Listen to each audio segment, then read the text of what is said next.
உங்கள் ஸ்ரீ சங்கரா டிவியில் சென்னையை பண்டரிபுரமாக மாற்றப் போகும் ஒரு மாபெரும் வைபவம். சென்னையில் பண்டரிபுரம். தொடர்ந்து 3வது வருடமாக சென்னையில் பண்டரிபுரம் கொண்டாடுவதில் பெருமிதம் கொள்கிறது சங்கரா தொலைக்காட்சி. இந்த பெரும் கொண்டாட்டத்தில் கலந்து கொண்டு ஹரிகதா மூலம் கடவுளை நம் மனக்கண்ணால் காணச் செய்யும் India's one and only Harikatha Chudamani Vishaka ஹரியின் மனதை உருக வைக்கும் மாதா விட்டல பிதா விட்டல விசேஷ ஹரிகதா நிகழ்ச்சி.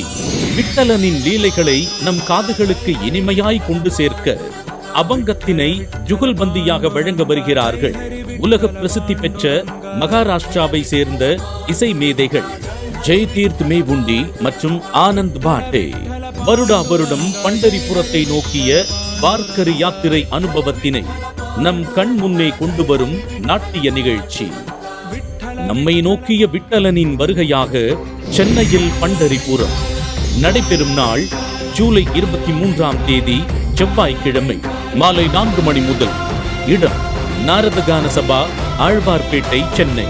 புதுவித பக்தி அனுபவத்தினை பெற உங்களுக்கான டிக்கெட்டுகளை புக் மை ஷோவில் முன்பதிவு செய்து கொள்ளுங்கள். மேலும் விவரங்களுக்கு 9677761352.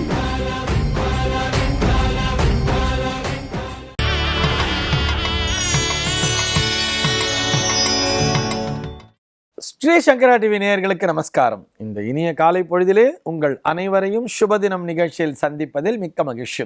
இன்று 18/7/2024. இந்த நாள் எப்படிங்கிறத பார்க்கலாம் வாங்கோ. இன்றைய தினம் குரோதி வருடம் ஆடி மாதம் 2ஆம் தேதி வியாழக்கிழமை. திதி பார்த்தோம்னா வளர்பிறை துவாதசி திதி. இரவு 8:44 வரைக்கும் இருக்கு. அதனைத் தொடர்ந்து வளர்பிறை திரையோதசி திதியானது வந்து விடுகிறது. இன்னைக்கு நட்சத்திரம் பார்த்தோம்னா கேட்டை நட்சத்திரம். நாளைய தினம் அதிகாலை 3:23 வரைக்கும் இருக்கு. அதனைத் தொடர்ந்து மூலம் நட்சத்திரம் என்பது வந்து விடுகிறது.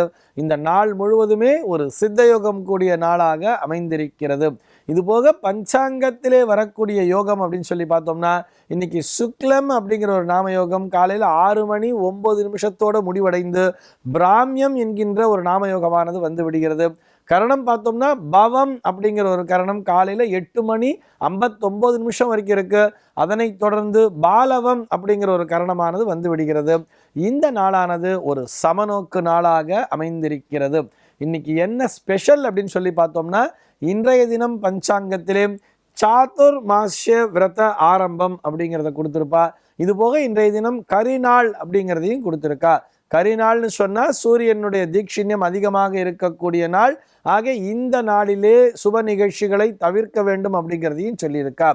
சென்னையை பொறுத்தவரை இன்றைய தினத்தினுடைய சூரிய உதயம் என்பது காலை 5:54 சூரிய அஸ்தமனம் என்பது மாலை 6:35 சந்திர உதயம் என்பது மாலை 3:51 சந்திர அஸ்தமனம் என்பது அதிகாலை 3:32 சம்பவிக்கிறது.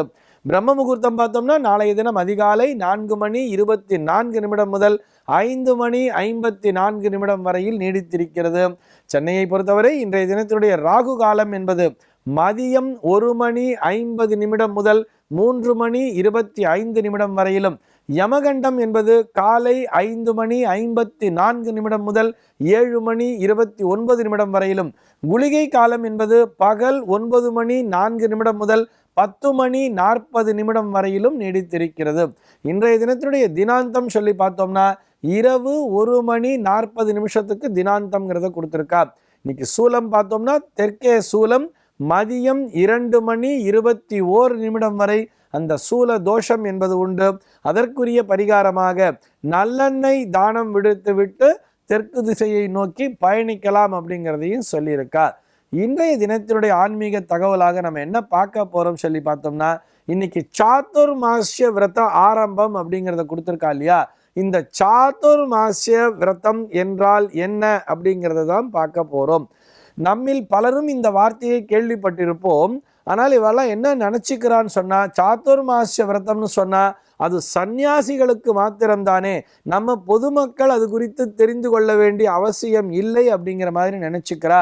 உண்மையை சொல்ல வேண்டும் என்று சொன்னால் எல்லோருமே இந்த சாதுர்மாசிய விரதத்தினை கடைபிடிக்க வேண்டியது. அதிலே சந்நியாசிகளுக்குரிய விதிமுறை என்பது வேறு. அவர்கள் ஒரே இடத்திலேயே இருக்க வேண்டும். அந்த 4 மாதமும் அவர்கள் பயணம் என்பதை செய்யக்கூடாது. அது ஏன்னு சொன்னோம்னா, அந்த புழு பூச்சிகள் அந்த மழை நாளில் வெளியில் வரும். மனிதர்களால் அந்த புழு பூச்சிகளுக்கும் அந்த புழு பூச்சிகளால் மனிதர்களுக்கும் எந்த விதமான தொந்தரவும் உண்டாகக்கூடாது என்பதால் அந்த துறவிகள் அனைவரும், அதாவது அந்த சன்னியாசிகள்னு சொல்கிறோம் இல்லையா, அவர்கள் அனைவரும் ஒரே இடத்திலேயே அந்த 4 மாதம் அந்த கேம்ப் அப்படிங்கிறத போட்டிருப்பா. இது போக ஆகார நியமம் என்பது உண்டு. இந்த சாதுர்மாசிய விரதம் அப்படின்னு சொன்னாலே பொதுமக்கள் அனைவருமே கடைபிடிக்க வேண்டும். அதுவும் எதிலேன்னு சொல்லி பார்த்தோம்னா ஆகார நியமத்தை சொல்லி இருக்கிறார்கள். காலப்போக்கிலே இது அப்படியே கொஞ்சம் கொஞ்சமாக குறைஞ்சின்னு வந்துடுது. ஆனால் இன்னமும் சொல்லப்போனா அந்த மத்வ சம்பிரதாயத்திலே பலரும் இதனை பின்பற்றி கொண்டுதான் இருக்கிறார்கள். அது என்ன சார் ஆகார நியமம் அப்படின்னு சொல்லி பார்த்தோம்னா, முதல்ல இந்த சாதுர்மாசிய கணக்கே 2 விதமாக பார்க்குறா. அதாவது இந்த ஏகாதசி நாளிலிருந்து, இந்த ஆஷாட மாதத்திலே வரக்கூடிய இந்த ஏகாதசியிலிருந்து அந்த கார்த்திகை மாதம் சொல்கிறா இல்லையா, சாந்திரமான மாதங்களிலே அதில் வர்ற அந்த ஏகாதசி வரையிலும் கூட அந்த மாதிரி வச்சுட்டு இருக்கவா இருக்கா. இன்னும் ஒரு சில பேர் பார்த்தோம்னா இந்த ஆடி அமாவாசைக்கு மறுநாள் ஆகிய அந்த ஸ்ராவண மாதம் அப்படிங்கிறது ஆரம்பிக்கிறது இல்லையா, அந்த சாந்திரமான மாதத்தினை கணக்கிலே கொண்டு, அதாவது இந்த ஸ்ராவண மாதம், அதற்கு தொடர்ந்து வரக்கூடிய பாத்ரபத மாதம், அதனை தொடர்ந்து வரக்கூடிய ஆஸ்வீஜ மாதம், அதற்கு அடுத்தபடியாக வரக்கூடிய கார்த்திகை மாதம் என்று இந்த 4 மாத காலத்திலும் இந்த சாதுர்மாசிய விரதத்தினை பின்பற்றுகிறார்கள். இதில் என்ன சார் விரதம்னு சொன்னால் மன உறுதி, மன கட்டுப்பாடுன்னு சொல்கிறோம் இல்லையா. ஒவ்வொரு மாதமும் ஒரு விஷயத்தை விளக்க வேண்டும்னு சொல்றார். முதல் மாதமாகிய இந்த ஸ்ராவண மாதத்திலே காய்கறிகளை உண்ணக்கூடாதுன்னு சொல்றா. காய்கறிகளே சாப்பிடக்கூடாதாம். அப்போ என்னத்தை சார் சாப்பிட்றதுன்னு சொன்னால், சாதத்தை போட்டுண்டு மோரை போட்டுண்டு சாப்பிட வேண்டியது. அப்படி இல்லைன்னு சொன்னால் பருப்பு அப்படின்னு சொல்கிறோம் இல்லையா, அந்த பருப்பை கலந்துட்டும் சாப்பிடலாம். அதே நேரத்திலே நான் பருப்பு பொடி போட்டுட்டு சாப்பிட்றேன்னு சொன்னால் அதில் மிளகாய் என்பது கலக்காமல் இருக்க வேண்டும். ஏனென்றால் மிளகாய் என்பதும் ஒரு காயாகி விடுகிறது அல்லவா. இதில் எதுக்கு விதிவிலக்கு உண்டுன்னு சொன்னால், இஞ்சி என்பதற்கு விதிவிலக்கு என்பது உண்டு. ஆக இஞ்சியையும் மோரையும் கலந்து மோர்க்குழம்பு மாதிரி செஞ்சு கூட சாப்பிடலாம். ஆனால் இங்கே காய்கறிகளும் பழங்களையும் இந்த ஸ்ராவண மாதம் முழுக்க ஒதுக்க வேண்டும்னு சொல்லியிருப்பார். அதற்கு அடுத்தபடியாக வரக்கூடிய அந்த பாத்ரபத மாதத்திலே தயிரையும் மோரையும் விலக்க வேண்டும்ங்கிறார். அதற்கு அடுத்தபடியாக வரக்கூடிய அந்த ஆஸ்வீஜ மாதம் வரும்பொழுது அந்த மாதத்திலே பால் என்பதையே அருந்தக்கூடாது. பாலை வச்சுட்டு காஃபியோ இல்லை டீயோ அந்த பாலை கலந்து சுத்தமாக சாப்பிடக்கூடாது அப்படிங்கிறா. அதற்கு அடுத்தபடியாக கடைசியாக வரக்கூடிய அந்த கார்த்திகை மாதத்திலே பார்த்தோம்னா பருப்பு வகைராக்களையும் நெய்யையும் தவிர்க்க வேண்டும் சொல்றார். நெய்யையும் கண்டிப்பாக தவிர்க்கணும். அந்த நெய்யில பண்ணக்கூடிய ஸ்வீட்ஸையும் தவிர்க்கணும். ஆக நெய் என்பதையே ஒதுக்க வேண்டும். இது போக பருப்பு வகைராக்கள் அத்தனையும் ஒதுக்கிவிட்டு வெறும் அன்னத்தில் வெறும் காய்கறிகளை வேக வச்சு அதை மட்டும் கலந்து சாப்பிடணும்னு சொல்றார். சார் இது எதுக்கு சார் அப்படின்னு சொன்னா, இயற்கையோடு இணைந்து வாழ வேண்டும் அப்படிங்கிற அந்த தாத்பரியத்தை முன்வைத்துத்தான். அப்படியே யோசிச்சு பாருங்களேன், இந்த ஆடி மாதத்துல தானே ஆடிப்பட்டம் தேடி விதை அப்படின்னே சொல்லுவா தெரியுமா. இந்த ஆடி மாதத்துல பார்த்தோம்னா அப்படி ஒன்றும் ஃப்ரெஷ்ஷாக காய்கறிகள்லாம் கிடைக்காது. ஆனால் நம்ம பார்த்தோம்னா இப்போ சீசனல்ங்கிறதே ஒரு விஷயம் இல்லை. எப்போ பார்த்தாலும் மாம்பழம் கிடைக்கிறது, எப்போ பார்த்தாலும் அன்னாச்சி பழம் கிடைக்கிறது, எப்போ பார்த்தாலும் பலாப்பழங்கிறது கிடைக்கிறது. ஆனால் அதற்குரிய சீசனில் தானே அதை சாப்பிடணும்னு சொல்லியிருக்கா. இது போன்று அந்த சீசன் அப்படின்னு சொல்கிறோம் இல்லையா, அந்த தட்ப வெப்பநிலை அந்த பருவ காலத்தை வைத்து இந்த மாதத்திலே காய்கறிகள் அத்தனை ஃப்ரெஷ்ஷாக இருக்காது. அது நல்லா விளைஞ்சி வரணும். ஆடி மாதத்தில் விதை விதைச்சு அதுக்கப்புறம் தான் அந்த செடி கொடிகள்லாம் நல்லா விளைஞ்சி சாப்பிடணுங்கிறதுனால ஆடி மாதத்திலே காய்கறிகளை சாப்பிடாதீர்கள் அப்படின்னு சொன்னார். அதே மாதிரி அதற்கு அடுத்த மாதம் சொல்லி பார்க்கும் பொழுது தயிரும் மோரும் வேண்டாம்னு சொன்னான்னா, அந்த தயிர் அப்படிங்கிறது பாலினுடைய மிகுதியினால் வரக்கூடியது தானே.